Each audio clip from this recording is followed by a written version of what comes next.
निंदक को भी स्नेह देना कहती तेरी वाणी है। कांटों को जो फूल बनाए तेरी वो दिव्य कहानी। निंदक को भी स्नेह देना कहती तेरी वाणी है। कांटों को जो फूल बनाए तेरी वो दिव्य कहानी है।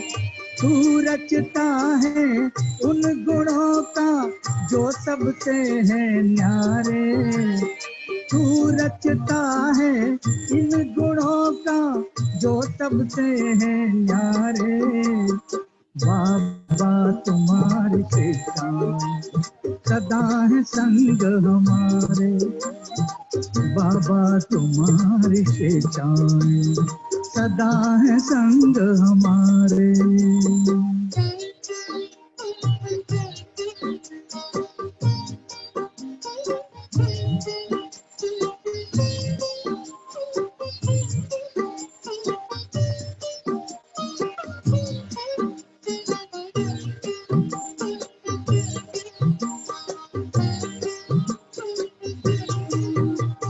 सबके गुणों को तुम्हें उठाना, अवगुण किसी के ना अपनाना। सबके गुणों को तुम्हें उठाना, अवगुण किसी के ना अपनाना।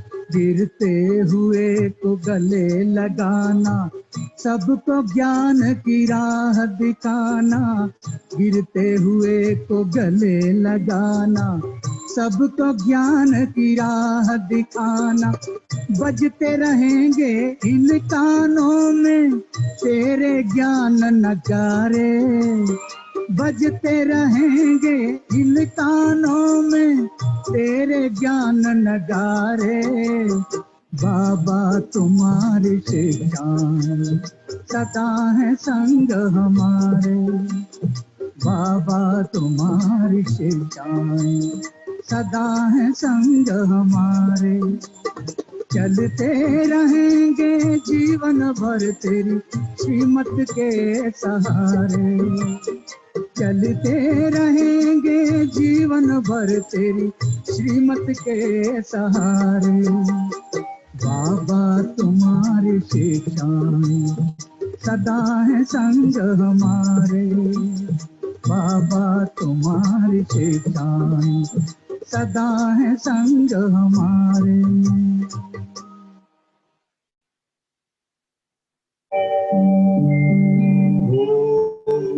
ओम शांति शांति। ओम शांति शांति। अंतर मन में ज्योति जगा लो, होगा दूर अंधेरा।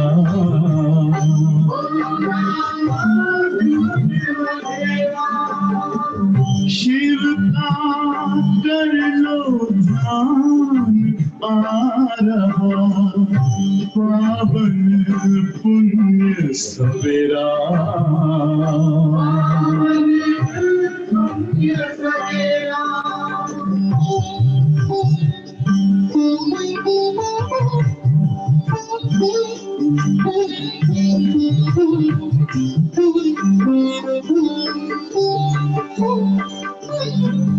तुम हो कौन, कहाँ से आए, अपने आप को जानो। राजयोग के द्वारा अपना परम पिता पहचानो। इसी राजपथ पर चल कर तुम पालो अपना बसेरा।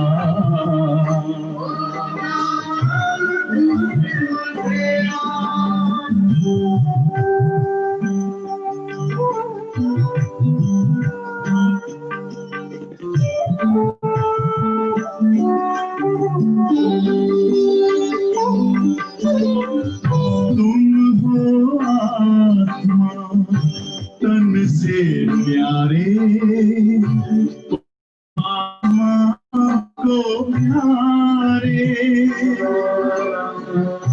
दिव्य गुणों को धारण करके योगी बनो दुलारे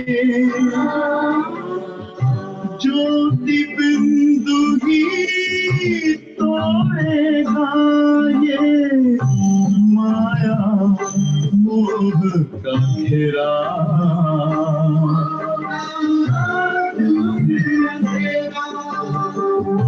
अंतर मन में ज्योति जगा लो होगा दूर अंधेरा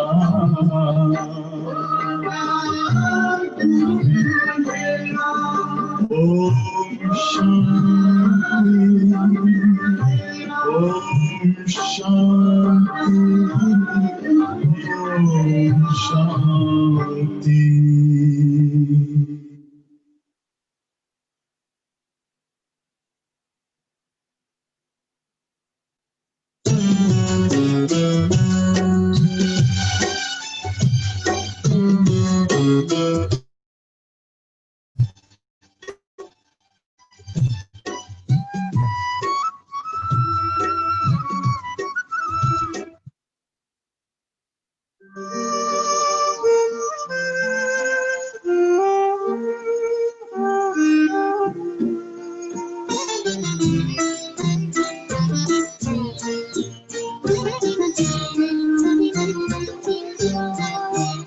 तेरी शिक्षाएं और प्यार साथ जीवन साथ निभाते हैं।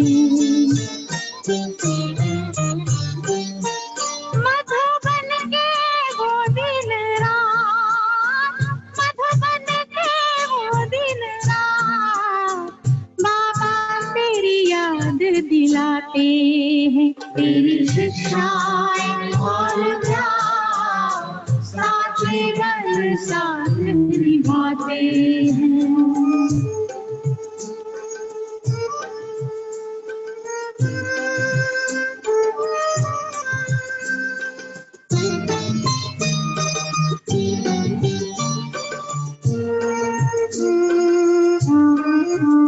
बैठो कमरे में जाके, मिलता तो वतन से आके।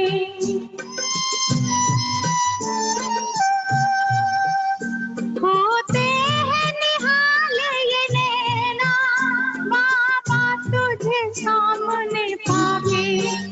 तेरे मीठे मीठे बैर, तेरे मीठे मीठे बैर कानों में आज भी आते हैं। तेरी शिक्षाएं और प्यार साथ जीवन साथ निभाते हैं।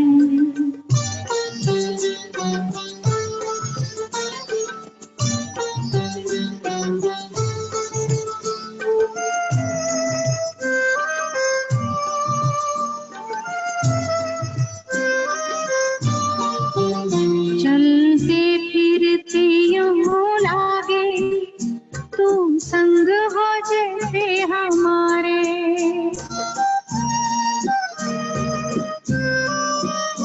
बगिया में कभी कुटिया में करे तेरे अनुभव न्यारे।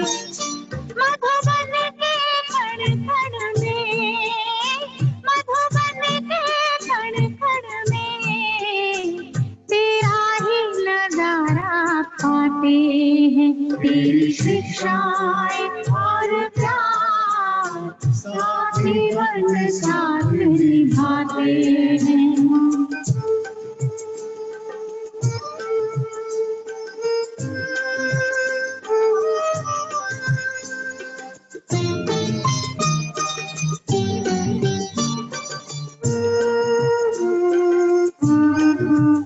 तेरे कदमों के निशान हमें तेरी राह दिखाए।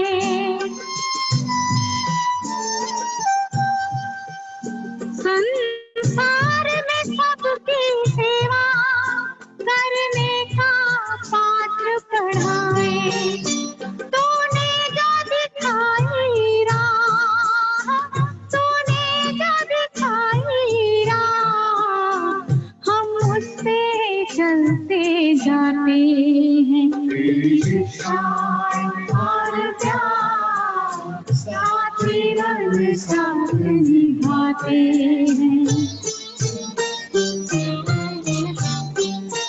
मधुबन के वो दिन रात, मधुबन के वो दिन रात, बाबा तेरी याद दिलाते हैं। तेरी शिक्षा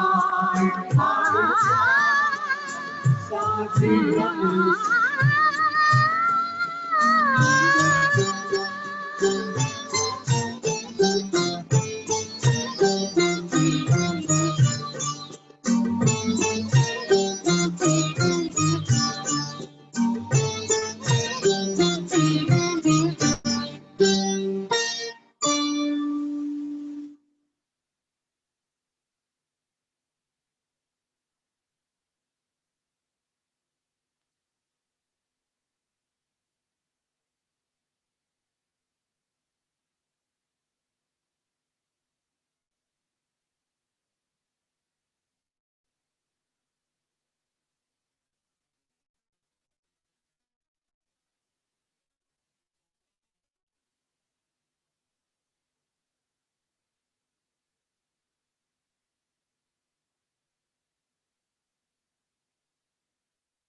ओम शांति, ओम शांति, ओम शांति। आज आप सबको मालूम है कौन सा दिन है। लौकिक रीति से आज शिक्षा के क्षेत्र में टीचर्स डे मनाया जाता है। तो हम सभी का टीचर, सुप्रीम टीचर शिव बाबा, जो हम सबको इतनी ऊंची श्रेष्ठ नॉलेज दे रहे हैं, और उस नॉलेज के आधार से ऊंच पद श्री लक्ष्मी श्री नारायण का प्राप्त करा रहे हैं। उसके लिए पढ़ाई के आधार से दैवी मैनर्स सिखला रहे हैं, और पढ़ाई के आधार से जो कहा गया है ये इनकम का जरिया है। 21 जन्म के लिए हमारी इनकम होती है। तो ऐसा सुप्रीम टीचर दुनिया में कोई हो नहीं सकता एक शिव बाबा के अलावा। इसलिए हम सबसे पहले अपने प्यारे बाबा को, मीठे बाबा को क्या करेंगे? थैंक्स करेंगे, धन्यवाद करेंगे। सभी दिल से बाबा को धन्यवाद कीजिए, जो बाबा हमारे ऊपर इतनी मेहनत कर रहे हैं। और फिर बाबा के बच्चे भी नंबरवार टीचर हैं। बाबा ने सभी बच्चों को टीचर कहा है, चाहे नियमित रूप से कहने में आएगा, सेवा केंद्र पर जो समर्पित रूप से अपनी दीदियां सेवाएं दे रही हैं, नियमित रूप से भले हैं, लेकिन सभी ही बाबा के बच्चे एक दूसरे को ज्ञान तो सुनाते हैं। चाहे वचन से सुनाते हैं, चाहे कर्म से सुनाते हैं, चाहे मनसा सेवा करते हैं, करते तो सभी हैं। इसलिए आप सभी भी शिव बाबा के बच्चे टीचर हैं। इसलिए आप सबको भी बहुत बहुत आज के दिन की मुबारक हो, मुबारक हो, मुबारक हो। ठीक है, सभी ने स्वीकार कर लिया? ताली बजा रहे हैं। अच्छा, और अब सुप्रीम टीचर हम सबको आज मुरली में क्या कह रहे हैं, क्या पढ़ा रहे हैं? तो बाबा की हम सबको हर रोज की वैरायटी शिक्षाएं मिलती हैं, जिसमें बाबा हमको इस सृष्टि चक्र के अंदर हर आत्मा का अपना पार्ट है। ये बहुत बड़ी ऊंची नॉलेज है कि सबका अपना अपना पार्ट है। सब अपने समय पर पार्ट प्ले करने आते हैं और एक का ना मिले दूसरे से, एक के ना मिले दूसरे से, और सबके पार्ट को साक्षी होकर के देखना है। तो बाबा कहते हैं कि बच्चे ये ज्ञान तो किसी ने दिया नहीं, ये बाबा ही दे सकते हैं। और फिर साथ साथ ये समृद्धि दिलाते हैं कि बच्चे अब अंतिम समय है, अभी सबका पार्ट पूरा होने वाला है, अब सबको घर चलना है। तो घर जाने के लिए जरूर है कि इस पुराने शरीर को, जिसको कपड़ा बाबा ने कहा, इस कपड़े को तो छोड़ना होगा, और आत्मा तो शुद्ध पवित्र होकर के जाएगी। इसलिए बाबा कहते यहीं पर ही अपनी आत्मा को शुद्ध पवित्र करना है, व पावन बनाना या सतो प्रधान बनाना है, वो यही हमको पुरुषार्थ करके करना है। इसलिए पाठ को साक्षी होकर के देखना है और अपना पाठ भी साक्षी होकर के बजाना है। अपने को भी साक्षी होकर देखते रहो और दूसरे के पाठ को भी साक्षी होकर के देखते रहो, तभी हमको किसी की कोई बात इफेक्ट नहीं करेगी। वरना थोड़ी इफेक्ट हो जाता है तो उसी से ही तो हमारे ऊपर फिर क्या होता है, मैल चढ़नी शुरू हो जाती है, उसी से ही तो शुरू हो जाता है। और हमने तो आत्मा को बिल्कुल शुद्ध पवित्र करना है, फिर मैल चढ़ गई, इफेक्ट हुआ, फिर मैल चढ़ गई, फिर चढ़ गई। तो बाबा कहते अभी तो पिछली मैल उतारनी है आपने, इसलिए साक्षी होकर देखते रहो। जो जैसा कर रहा है वो बहुत अच्छा कर रहा है, एक्यूरेट कर रहा है, ड्रामा अनुसार हो रहा है। मैं क्या क्यों में जाऊंगी, तो जरूर मेरी मनोस्थिति खराब होगी, तो मैं इफेक्टेड हो गई, तो मेरे पर मैल फिर आ गई। इसलिए अपने को हर बात में अटेंशन देना है। तो आज बाबा क्योंकि टीचर्स जो है तो सारी नॉलेज की ही बातें बता रहे हैं। अब नॉलेज की क्या क्या बातें बता रहे हैं वो हम मुरली में सुनेंगे। तो आज की मुरली 5 तारीख की है। सार है, मीठे बच्चे, इस बेहद के नाटक में तुम आत्माओं को अपना अपना पार्ट मिला हुआ है। इस बेहद के नाटक में तुम आत्माओं को अपना अपना पार्ट मिला हुआ है। अभी तुम्हें ये शरीर रूपी कपड़े उतार घर जाना है।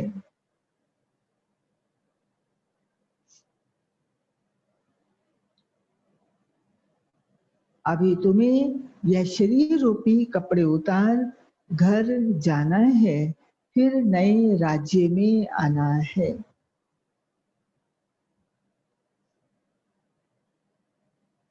फिर नए राज्य में आना है। प्रश्न है, बाप कोई भी कार्य प्रेरणा से नहीं करते, उनका अवतरण होता है।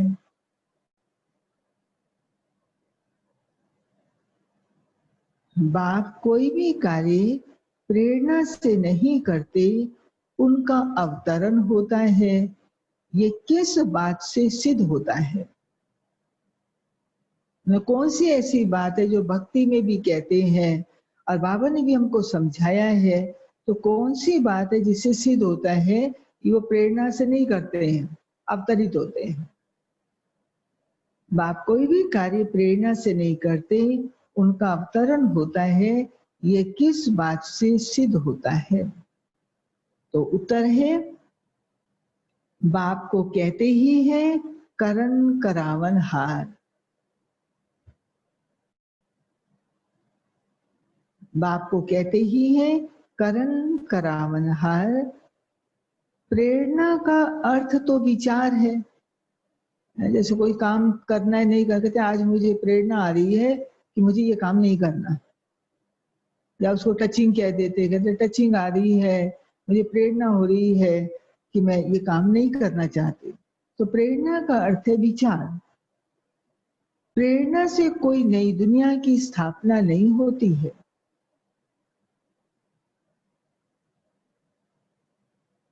प्रेरणा से कोई नई दुनिया की स्थापना नहीं होती है। बाप बच्चों से स्थापना कराते हैं। बाप बच्चों से स्थापना कराते हैं।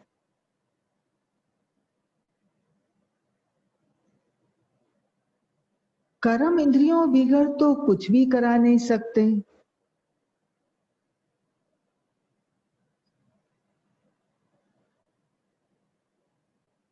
कर्म इंद्रियों बिगड़ तो कुछ भी नहीं करा सकते, इसलिए उन्हें शरीर का आधार लेना होता है।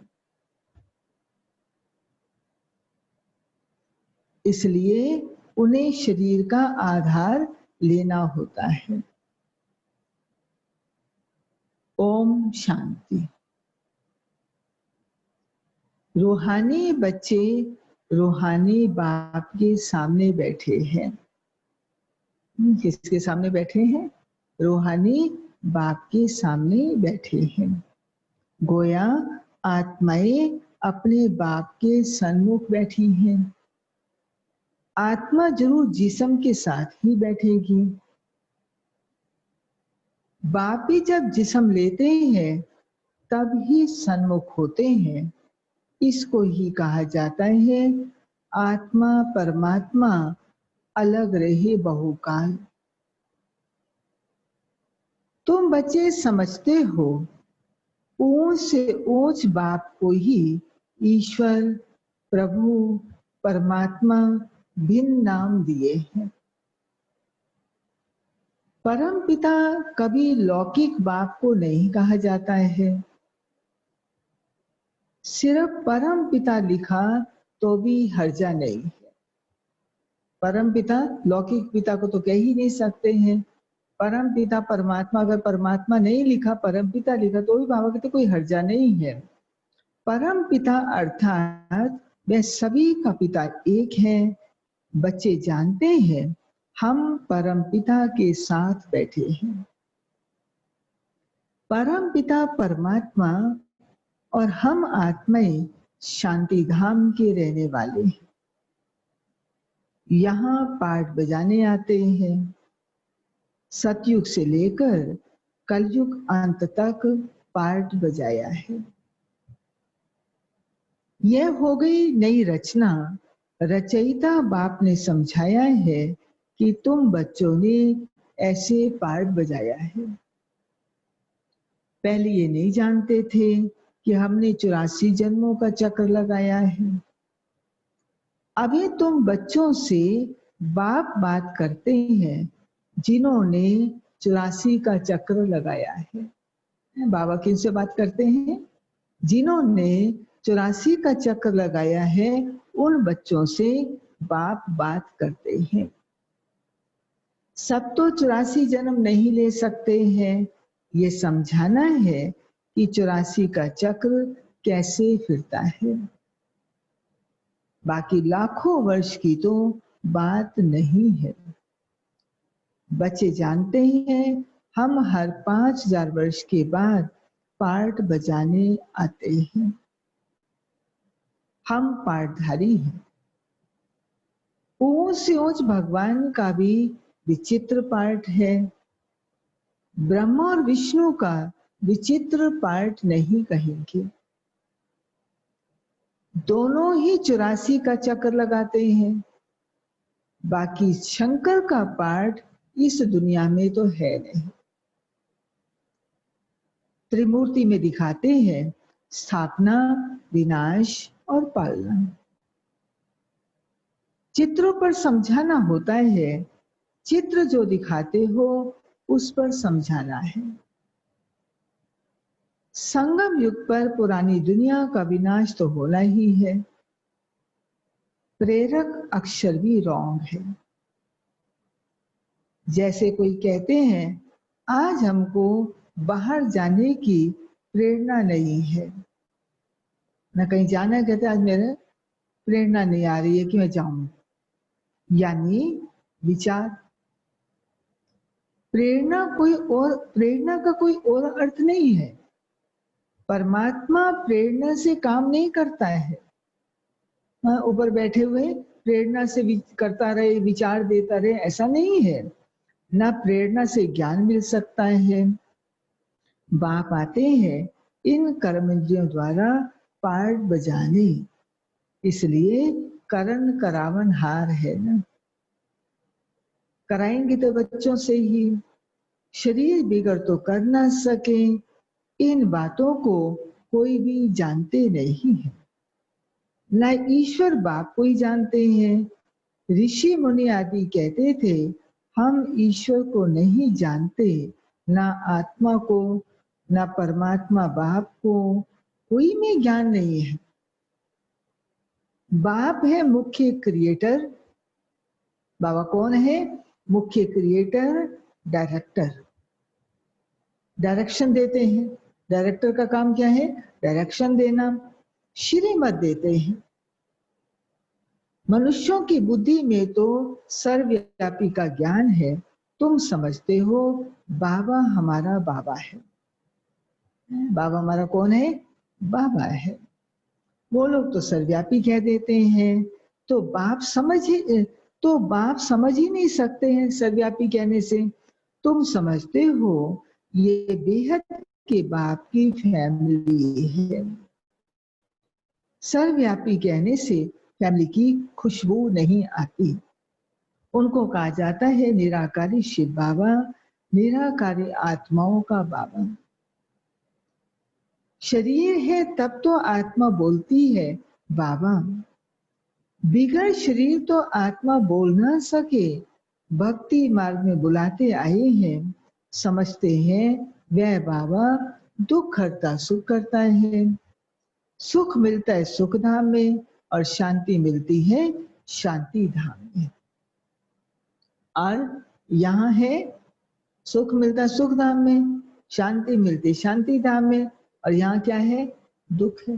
नाम ही दुख धाम है तो दुख है दुख धाम में। दुख तो कोई नहीं चाहता है कि मुझे दुख मिले। ये ज्ञान तुमको मिलता है संगम पर।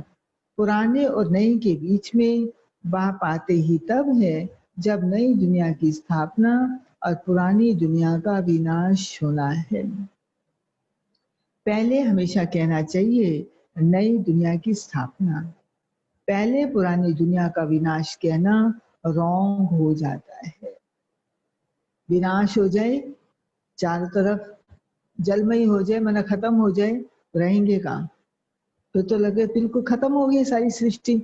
इसलिए पहले स्थापना का काम होता है, मकान बनता है और फिर विनाश होता है पुराने का। अभी तुमको बेहद के बाप की नॉलेज मिलती है। जैसे उस नाटक में एक्टर्स आते हैं तो घर से साधारण कपड़े पहनकर आते हैं, फिर नाटक में आकर कपड़े बदलते हैं, फिर नाटक पूरा हुआ तो वह कपड़े उतार घर जाते हैं। यहाँ तुम आत्माओं को घर से अशरीरी आना होता है और यहाँ आकर ये शरीर रूपी कपड़े पहनते हैं। ऊपर से आते हैं अशरीरी, यहाँ आकर पार्ट प्ले करने के लिए शरीर रूपी कपड़े पहनते हैं, और फिर जब जाते हैं तो कपड़े ये उतार कर जाने होते हैं। जैसे आए थे वैसे जाना है। हर एक को अपना अपना पार्ट मिला हुआ है। यह है बेहद का नाटक। अभी ये बेहद की सारी दुनिया पुरानी है, फिर होगी नई। ये बहुत छोटी है, एक धर्म है।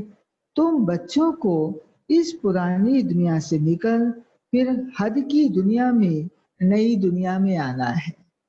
इस पुरानी दुनिया बेहद की हो गई है, जनसंख्या बहुत हो गई है, और सतयुग थोड़े होंगे, इसलिए बाबा उसको हद की दुनिया कहते हैं। एक भारत रह जाएगा, सारा विश्व ही भारत कहलाएगा। थोड़े मनुष्य एक धर्म की स्थापना के लिए आना पड़ता है। तुम बच्चे इस बेहद के नाटक के राज को समझते हो, ये चक्र कैसे फिरता है। इस समय जो कुछ प्रैक्टिकल में होता है उसका फिर भक्ति मार्ग में त्योहार मनाते हैं। नंबरवार कौन कौन से त्योहार हैं ये भी तुम बच्चे जानते हो। ऊंच से ऊंच भगवान शिव बाबा की जयंती करेंगे। पहला त्योहार हमारा मुख्य त्योहार कौन सा है? शिव जयंती, ये मुख्य है। और शिव जयंती से ही होती है गीता जयंती, गीता जयंती से होती है कृष्ण जयंती। उस बीच में जो है त्योहार रक्षाबंधन आता है, सब कुछ होता है। तो बाबा कहते हैं शिव बाबा के आने के बाद ही है सारे पर्व आपके यादगार बनते हैं, नंबरवार हैं। वे जब आए तब तो त्योहार फिर बने। शिव बाबा पहले पहले आकर गीता सुनाते हैं, अर्थात आदि मध्य अंत का ज्ञान सुनाते हैं, योग भी सिखाते हैं, साथ साथ तुमको पढ़ाते भी हैं। तो पहले पहले बाप आया, शिव जयंती हुई, फिर कहेंगे गीता जयंती। आत्माओं को ज्ञान सुनाते हैं तो गीता जयंती हो गई। तुम बच्चे विचार करो, त्योहारों को नंबरवार लिखो। अब ये होमवर्क मिल गया है, नंबरवार त्योहार देखो कौन सा त्योहार कब कब आता है। इन बातों को समझेंगे भी अपने धर्म के लोग, क्योंकि बाकी धर्मों में तो वो त्योहारों का इतना है ही नहीं। त्योहार क्या मनाए जाते हैं, वहां तो कुछ भी नहीं है। एक नया साल मना लेते हैं, बड़ा दिन कह के मना लेते हैं, बाकी तो मरने के दिन ही होते हैं। लेकिन भारत देश एक ऐसा देश है जिसमें हर रोज त्योहार है देखा जाए तो, लेकिन मुख्य रूप से त्योहार तो अलग है। इसलिए बाबा कहते लिखो। इन बातों को समझेंगे भी अपने धर्म वाले। हर एक को अपना धर्म प्यारा लगता है, दूसरे धर्म वालों की बात ही नहीं। बल्कि किसको दूसरा धर्म प्यारा हो भी परंतु उसमें आ ना सके। स्वर्ग में और धर्म वाले थोड़ी आ सकते हैं। झाड़ में बिल्कुल साफ है, जो जो धर्म जिस समय आते हैं उस समय ही आएंगे। पहले बाप आते हैं, वही आकर राजयोग सिखलाते हैं। तो कहेंगे शिव जयंती, सो फिर गीता जयंती, और गीता जयंती सो बाबा ने आज वैसे तो ये कहेंगे शिव जयंती, सो फिर गीता जयंती, गीता जयंती सो कृष्ण जयंती कहते हैं। लेकिन आज बाबा ने कहा नारायण जयंती नारायण की जयंती नहीं मनाते हैं, इसलिए आज बाबा ने नारायण जयंती। लक्ष्मी नारायण का राज्य तो तभी आता है ना। वह तो हो जाता है सतयुग, वो भी लिखना पड़े नंबरवार। ये ज्ञान की बातें हैं। शिव जयंती कब हुई थी पता नहीं। ज्ञान सुनाया, जिसको गीता कहा जाता है, फिर विनाश भी हो जाता है। जगत अम्बा आदि की जयंती का कोई हॉलीडे नहीं है। जगत अम्बा का दिन भी कोई अलग से नहीं मनाते हैं। हाँ वो नवरात्रे आते हैं वो, लेकिन जन्मदिन तो नहीं मनाया है ना। बाबा कहते देवियों के कोई ऐसे जन्मदिन नहीं है। और वैसे जो बाबा कहते हैं देवियों का मान बहुत है। मनुष्य किसी की भी तिथि तारीख आदि कुछ नहीं जानते, पता तो उनको है नहीं। लक्ष्मी नारायण राम सीता के राज्य को भी नहीं जानते हैं। 2500 वर्ष में आए हैं, उनको जानते हैं। तो उनसे पहले जो आदि सनातन देवी देवता थे उनको कितना समय हुआ कुछ नहीं जानते। 5000 वर्ष से बड़ा कल्प तो हो ना सके। आधा तरफ तो ढेर संख्या आ गई, बाकी आधा में इनका राज्य है। फिर जास्ती वर्षों का कल्प तो हो कैसे सकता है? 84 लाख जन्म भी हो नहीं सकते। वो लोग समझते हैं कलयुग की आयु लाखों वर्ष है। मनुष्यों को घोर अंधियारे में डाल दिया है। कहाँ सारा ड्रामा 5000 वर्ष का, और कहाँ सिर्फ कलयुग के लिए कहते अभी 40,000 वर्ष शेष है। जब लड़ाई लगती है तो समझते हैं भगवान को आना चाहिए। देखिए भगवान को तो आना चाहिए कब आना चाहिए? संगम पर। महाभारत लड़ाई लगती है ही संगम पर, आगे पीछे नहीं लगती है। तीनों सेनाएं संगम पर ही होती है। बाप कहते हैं मैं कल्प कल्प संगम युग पर आता हूँ। बाप आएंगे नई दुनिया की स्थापना, पुरानी दुनिया का विनाश कराने। नई दुनिया की स्थापना होगी तो पुरानी दुनिया का विनाश जरूर होगा। इसके लिए लड़ाई है। इसमें शंकर की प्रेरणा की कोई बात नहीं है। अंडरस्टूड है ना? क्या अंडरस्टूड है?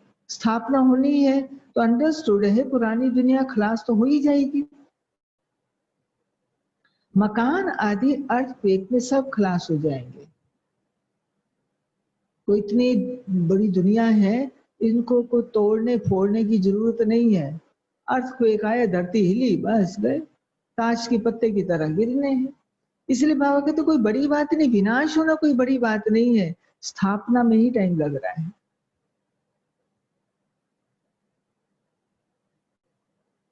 उसके लिए लड़ाई है। इसमें शंकर आदि की तो प्रेरणा की कोई बात ही नहीं।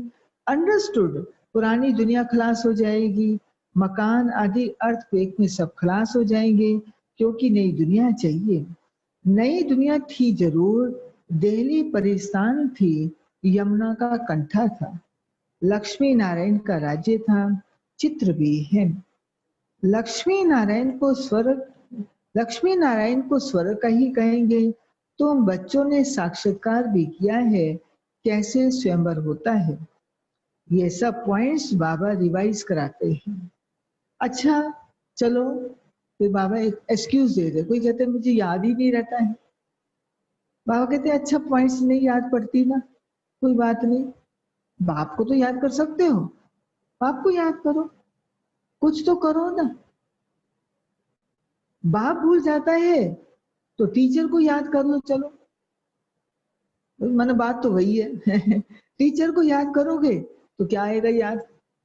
अपने आप ही नॉलेज याद आएगी आएगी। टीचर माना पढ़ाई, टीचर को याद करो, टीचर जो सिखलाते हैं वह भी जरूर याद आएगा ही। टीचर भी याद रहेगा तो नॉलेज भी याद रहेगी। उद्देश्य भी बुद्धि में हो, लक्ष्य बहुत जरूरी है। लक्ष्य से अपने आप ही स्मृति रहती ही रहती है। अगर मेरा लक्ष्य ही नहीं है तो कितना भी कोशिश करेंगे पढ़ाई याद रहेगी नहीं, बाबा याद रहेगा ही नहीं। इसलिए बाबा को तो उद्देश्य बुद्धि में होना बहुत जरूरी है। तभी बाबा ने पहले हम सबको उद्देश्य क्या दिया? बच्चे आप सबका उद्देश्य है श्री लक्ष्मी श्री नारायण बनो, पढ़ाई उसी की। उद्देश्य बुद्धि में है, याद रखना ही पड़े, याद रखना ही पड़े। क्यों रखना पड़े? क्योंकि तुम्हारी स्टूडेंट लाइफ है, रखना ही है ना। ये कह ही नहीं सकते मुझे याद ही नहीं रहता, मुझे याद ही नहीं रहता। अरे स्टूडेंट लाइफ है आपकी। ये भी जानते हो जो हमको पढ़ाते हैं वे हमारा बाप भी है। लौकिक बाप कोई गुम नहीं हो जाता, लौकिक पारलौकिक फिर ये अलौकिक है, इनको कोई याद नहीं कर सकते। लौकिक बाप से तो वर्षा मिलता है, अंत तक याद रहती है। शरीर छोड़ा फिर दूसरा बाप मिलता है, जन्म बाई जन्म लौकिक बाप मिलते हैं। पारलौकिक बाप को भी दुख व सुख में याद करते हैं। बच्चा मिला तो कहेंगे ईश्वर ने बच्चा दिया, और मरा मरा तो भी ईश्वर ने ले लिया, रोते क्यों? फिर दिया उसने और उसकी चीज को अपना समझ के बैठ गए। अरे चला गया तो फिर ईश्वर ने ले लिया ना, बात खत्म हो गई, रोना नहीं चाहिए। बाकी प्रजापिता ब्रह्मा को क्यों याद करेंगे? इनसे कुछ मिलता थोड़ी है, इनको अलौकिक कहा जाता है। तुम जानते हो ब्रह्मा द्वारा शिव बाबा से वर्षा ले रहे हैं। जैसे हम पढ़ते हैं ये रथ भी निमित्त बना हुआ है, बहुत जन्मों के अंत में इनका शरीर ही रथ बना है। रथ का नाम तो रखना पड़ता है, यह है बेहद का सन्यास। रथ कायम ही रहता है, बाकी का ठिकाना नहीं है। चलते फिरते भगंती हो जाते हैं, एक रथ ही कायम रहता है, बाकी बाबा कहते किसी का कोई पता नहीं है, चलते चलते कहीं भगंती हो जाते हैं। ये रथ तो मुकर्रर है ड्रामानुसार, इनको कहा जाता है भाग्यशाली रथ। तुम सबको भाग्यशाली रथ नहीं कहेंगे, भाग्यशाली रथ केवल एक ब्रह्मा है।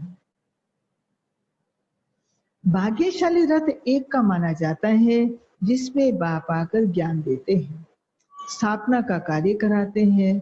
तुम भाग्यशाली रथ नहीं ठहरे, तुम्हारी आत्मा इस रथ में बैठ पड़ती है, आत्मा पवित्र बन जाती है।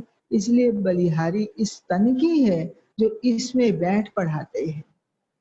किसमें, किस तन की बलिहारी? ब्रह्मा बाबा के तन की बलिहारी है। यह अंतिम जन्म बहुत वैल्यूएबल है, फिर शरीर बदल हम देवता बन जाएंगे। इस पुराने शरीर द्वारा ही तुम शिक्षा पाते हो, शिव बाबा के बनते हो। तुम जानते हो हमारी पहली जीवन बर्थ नाट पहनी थी। याद करो आपकी पहली जीवन क्या थी? कोड़ी तुल्य थी। जितना पढ़ेंगे उतना ऊंच पद पाएंगे। बाबा ने समझाया है याद की यात्रा मुख्य है। इनको ही भारत का प्राचीन योग कहते हैं, जिससे तुम पति से पावन बनते हो। स्वर्गवासी तो सब बनते हैं, फिर है पढ़ाई पर मदान। तुम बेहद के स्कूल में बैठे हो, तुम ही फिर देवता बनेंगे। तुम समझ सकते हो ऊंच पद कौन पा सकते हैं, उनकी क्वालिफिकेशन क्या होनी चाहिए। पहले हमारे में भी कोई क्वालिफिकेशन नहीं थी, आश्रय मत पर चलते थे। अभी तो मिली है ईश्वरीय मत। जितने ईश्वरीय मत पर चलते जाएंगे उतने आपके अंदर सारी क्वालिफिकेशन आती जाएगी। पहले तो आप आश्रय मत पर थे, अनेक प्रकार की आश्रय मतें मिलती रही, देहधारी माने आश्रय मत, और अब केवल एक ईश्वरीय मत है। उस पर जितना चलेंगे तो क्या होगा? क्वालिफिकेशन आएगी। आश्रय मत से हम उतरती कला में जाते हैं और ईश्वरीय मत से चढ़ती कला में जाते हैं। ईश्वरीय मत देने वाला एक है, आश्रय मत देने वाले अनेक हैं। अनेक में बाबा ने कुछ गिना दिए। माँ बाप भाई बहन टीचर गुरु कितनों की मत मिलती है। अभी तुमको एक ही मत मिलती है जो इनके जन्म काम आती है। तो ऐसे श्रीमत पर चलना चाहिए ना। जितना चलेंगे उतना श्रेष्ठ पद पाएंगे, कम चलेंगे तो कम पद पाएंगे। श्रीमत है ही भगवान की, ऊंच से ऊंच भगवान ही है। जिसने कृष्ण को ऊंच से ऊंच बनाया, फिर नीच से नीच रावण ने बनाया। बाप गोरा बनाते हैं, फिर रावण सांवरा बनाते हैं। बाप वर्षा देते हैं, वह तो है ही 22 देवताओं की महिमा गाते हैं। सर्वगुण संपन्न 16 कला संपूर्ण। सन्यासियों को संपूर्ण निर्विकारी नहीं कहेंगे। सतयुग में आत्मा और शरीर दोनों पवित्र होते हैं। देवताओं को सब जानते हैं, वो संपूर्ण निर्विकारी होने के कारण संपूर्ण विश्व के मालिक थे, अभी नहीं है, फिर तुम बनते हो। बाप भी संगम युग पर ही आते हैं, ब्रह्मा के द्वारा ब्राह्मण। ब्रह्मा के बच्चे तुम सब हो गए, ब्रह्मा के बच्चे तुम सब ठहरे। वह है ग्रेट ग्रेट ग्रैंडफादर। बोलो, प्रजापिता ब्रह्मा का नाम नहीं सुना है? परम पिता परमात्मा ब्रह्मा द्वारा ही सृष्टि रचेंगे ना। ये ब्राह्मण कुल है। ब्रह्मा मुखवंशावली भाई बहन हो गए, यहाँ राजा रानी की बात नहीं। ये ब्राह्मण कुल तो संगम का थोड़ा समय चलता है। राजाई ना पांडवों की है ना कौरवों की है, तो किसकी राजाई होती है? सिर्फ देवताओं की राजाई है। उसमें लक्ष्मी नारायण उनका राज्य है। सिर्फ राजाई होती है देवताओं की। इसलिए बाबा कहते राजाई ना पांडवों की है ना कौरवों की है। अच्छा, मीठे मीठे सिकिलदे बच्चों प्रति माता पिता बाप दादा का याद प्यार और गुड मॉर्निंग। रूहानी बाप की रूहानी बच्चों को नमस्ते, रूहानी बच्चों की रूहानी बाप को नमस्ते। अब हम सुनेंगे धारणा के लिए मुख्य सार। फर्स्ट पॉइंट है 21 जन्म श्रेष्ठ पद का अधिकारी बनने के लिए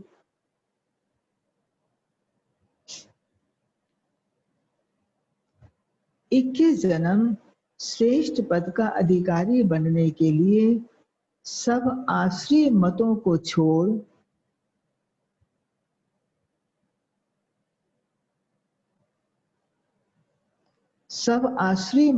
छोड़ एक ईश्वरीय मत पर चलना है।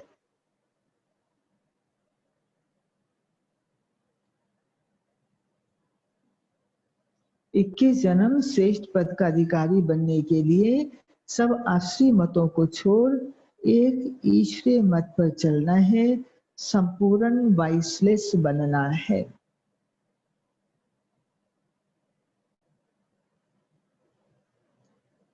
संपूर्ण वाइसलेस बनना है। सेकंड पॉइंट है इस पुराने शरीर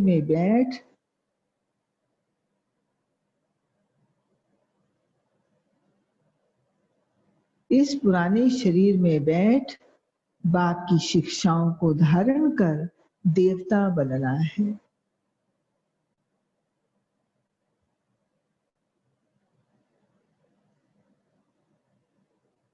शिक्षाओं को धारण कर देवता बनना है। यह बहुत वैल्यूएबल जीवन है, इसमें वर्थ पाउंड बनना है। यह बहुत वैल्यूएबल जीवन है, इसमें वर्थ पाउंड बनना है।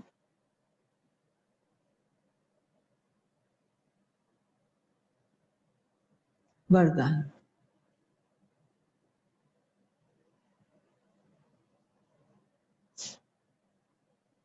सर्व संबंधों के सहयोग की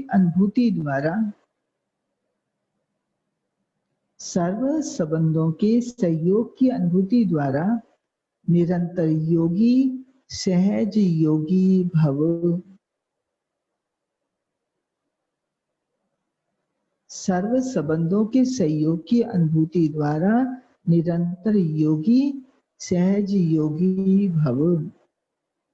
इसका स्पष्टीकरण है हर समय बाप के भिन्न भिन्न संबंधों का सहयोग लेना अर्थात अनुभव करना ही सहज योग है।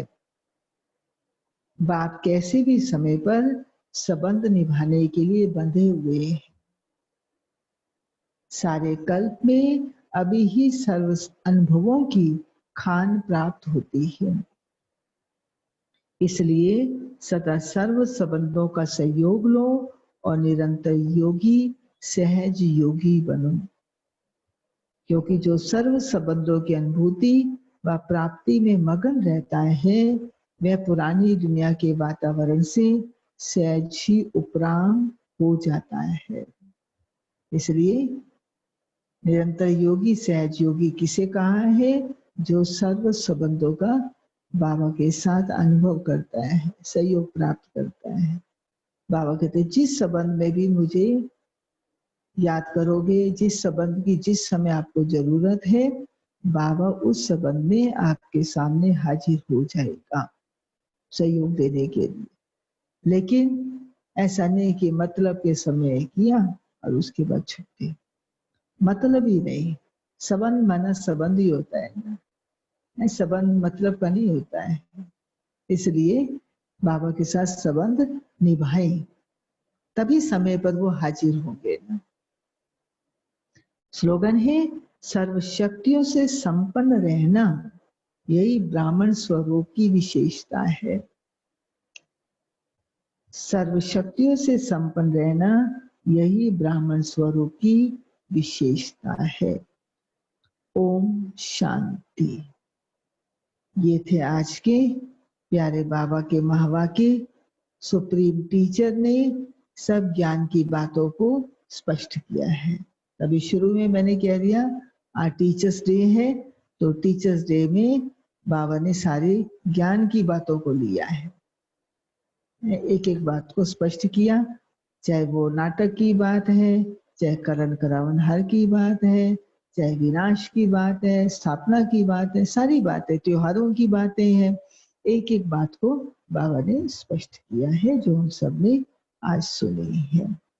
फिर भी बाबा कहते हैं कि अच्छा नहीं याद रहती पॉइंट तो कोई बात नहीं, बाबा को याद करो। बाबा याद नहीं रहता तो टीचर को याद कर लो। टीचर याद करोगे तो टीचर माना क्या, उसकी नॉलेज, पढ़ाई तो याद आई जाएगी अपने आप ही। इसलिए याद माना किसी भी रूप से बाबा को हम करते रहे। अब सबसे मिलना हो जाए।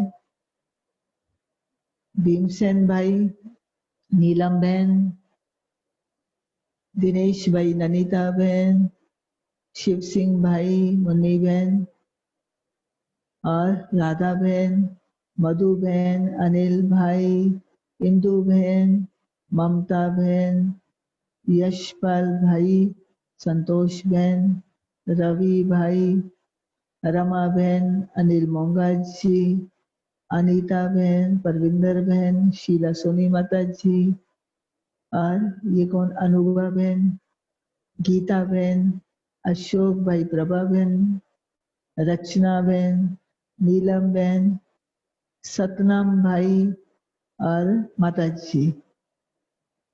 अच्छा, युगल किशोर भाई, गायत्री बहन और यतिन भाई, सीमा बहन और ये है कौन, अनुपम बहन। अनुपम बहन बैठी हैं और कविता बहन और ये कौन, महेंद्र भाई, अनीता बहन, डॉली बहन, अनिल सम्राट जी, सुरेश भाई, स्वीट बहन, त्रिमूर्ति, सोनिया बहन, मंजू बहन, सानिया बहन, अमित भाई, ये सब दिखाई दे रहे हैं। इसलिए सबको फिर से ओम शांति बाबा को याद करते हैं।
प्यार भरी शिक्षाओं पर हम प्यारे बाबा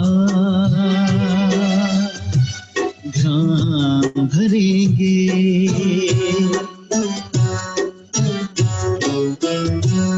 वो गुणवान बनाने वाले आपके गुणों का दान करेंगे।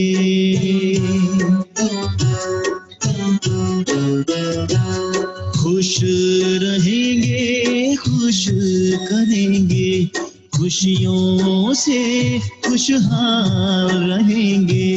हम सदा खुशहाल रहेंगे, खुशी से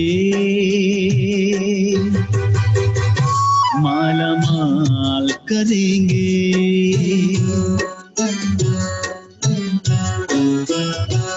प्यार भरी शिक्षाओं पर हम प्यारे बाबा ध्यान धरेंगे, ध्यान धरेंगे।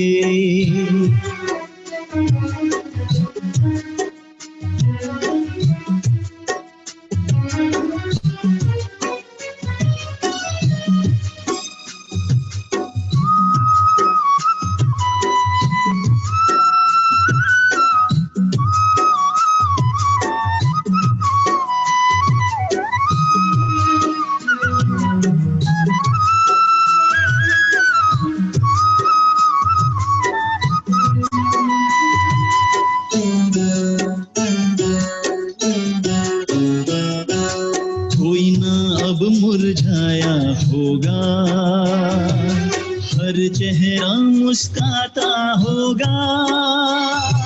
सर्व खजानों के मालिक से भरपूर सभी का खाता होगा।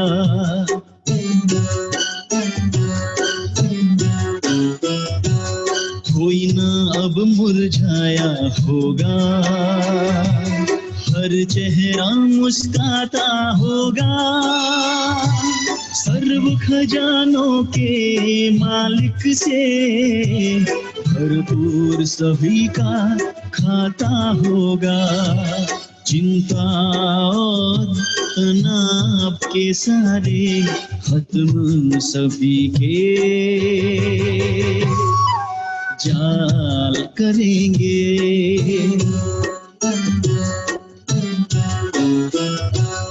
प्यार भरी शिक्षाओं पर हम प्यारे बाबा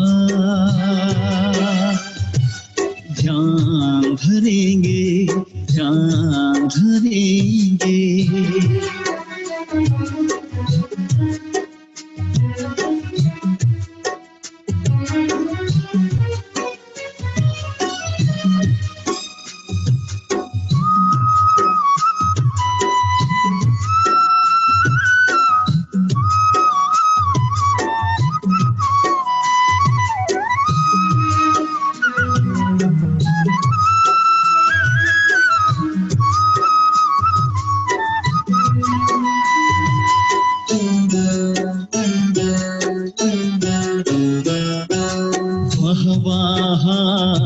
बनाते हैं, वह वहाँ बच्चे गाते हैं, वह वहाँ बाबा आपकी कमाल, बिन गाए हम न रह पाते हैं।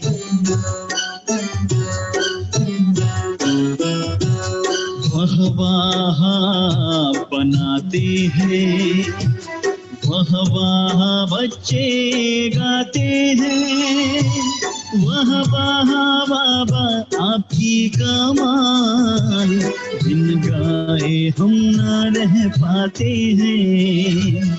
खुश रहो, आबाद रहो, वरदानों का इस्तेमाल करेंगे।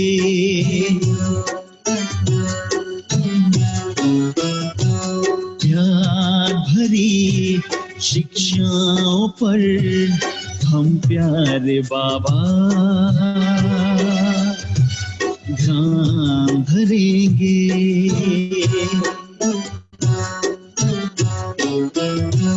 वो गुणवान बनाने वाले आपके गुणों का दान करेंगे।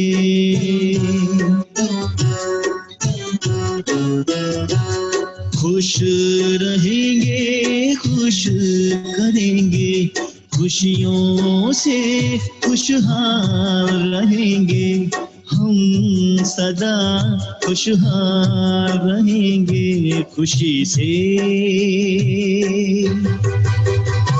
माला माल करेंगे।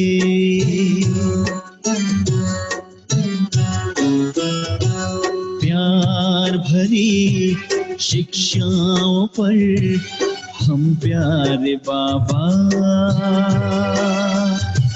ध्यान धरेंगे। खुशहाल रहेंगे, दान करेंगे, माला माल करेंगे।